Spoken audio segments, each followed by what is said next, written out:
यौम आज़ादी की पुरखुलूस मुबारकबाद मालेगांव शहरियान को, पूरे मुल्क को।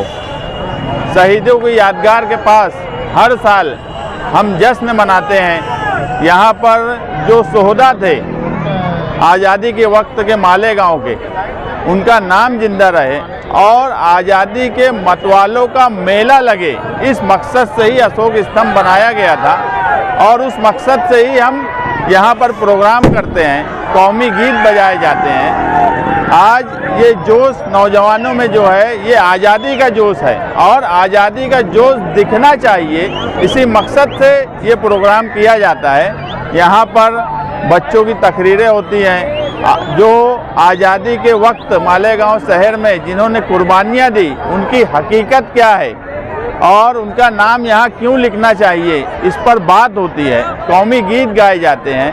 ये एक ऐसा प्रोग्राम है जो आज़ादी का जश्न मनाने वालों के लिए एक तोहफा हमने दिया। एक वक्त था शहीदों की यादगार के पास 26 जनवरी और 15 अगस्त को एक आदमी खड़ा नहीं रह सकता था, मगर हमारी ही ये हिकमत अमली है कि आज यहाँ आज़ादी के मतवालों का मेला लगता है, जो सिर्फ मालेगांव शहर नहीं, पूरे देश में ये बात जाती है कि मालेगांव शहर में जो शोहदाए आज़ाद थे, जिन्होंने आज़ादी की लड़ाई लड़ी, उनकी क्या कुर्बानी थी। यही हमारा मकसद रहा करता है और यही मकसद है। मैं जो है, हम हर वक्त आज़ादी होने के बाद आज मुल्क के जो हालात हैं, फिरका परस्तों ने जिस तरह से मुल्क को जकड़ लिया है, उससे आज़ादी की लड़ाई भी हम लड़ रहे हैं। मालेगांव शहर जहां पर हर वक्त फिरका परस्त किसी न किसी तरीके से हमें दबाने की कोशिश करते हैं आज़ाद मुल्क में, मगर आज जो हालात मालेगांव शहर के पिछले कुछ महीनों से बने हुए हैं, वो ऐसा लगता है कि मालेगांव शहर को कोई आज़ादी ही नहीं है।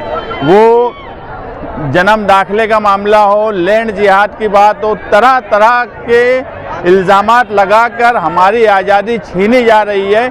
इस आज़ादी की जो कॉन्स्टिट्यूशन ने हमें हक दिया है, उसकी हिफाजत की भी लड़ाई हम ही लड़ रहे हैं और इंशाअल्लाह लड़ते रहेंगे। आप तमाम ही लोगों को बारिश होने के बावजूद भी नौजवान और बड़ी तादाद में शहर के लोग आज शहीदों की यादगार के पास जमा हुए, मैं तमाम ही लोगों को मुबारकबाद देता हूँ।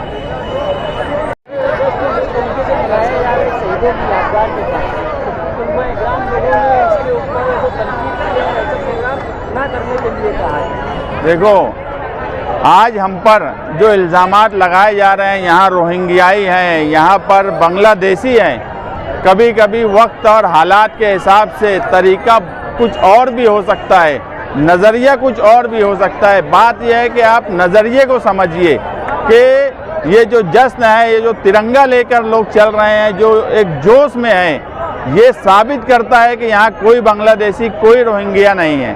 और एतराज़ की बात ऐसी है कि ये नज़रिए का सवाल है।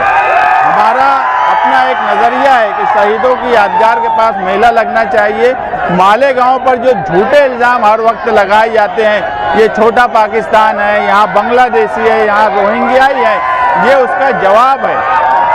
जवाब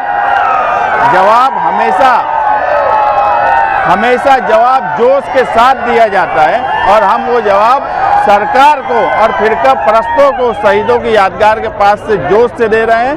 मैं तमाम ही शहरियान को ईद जश्न आज़ादी की मुबारकबाद देता हूँ। ये कहना है कि जश्न आज़ादी मनाना कोई गलत बात नहीं है, उनको भी जश्न आज़ादी की मुबारकबाद। कोई ऐसी बात मैं नहीं चाहता हूँ कि आज़ादी के मौके पर कोई तफरीक दिखे या कोई ऐसी बात हो जिसका कोई अलग मतलब निकले। मैं एक बात जो बोला कि नज़रिया सोचने का, हमारा सोचने का नज़रिया कुछ और है, किसी और का सोचने का नज़रिया कुछ और हो सकता है। नज़रिया अपना अपना हो सकता है, मगर हमारा नज़रिया जो है वो जोश के साथ जश्न आज़ादी मनाना और फिरका परस्तों को मुँह तोड़ जवाब देना कि ये भगवा भारत नहीं है, ये तिरंगा भारत है, और जोश के साथ हम फिरका परस्तों को जवाब दे रहे हैं।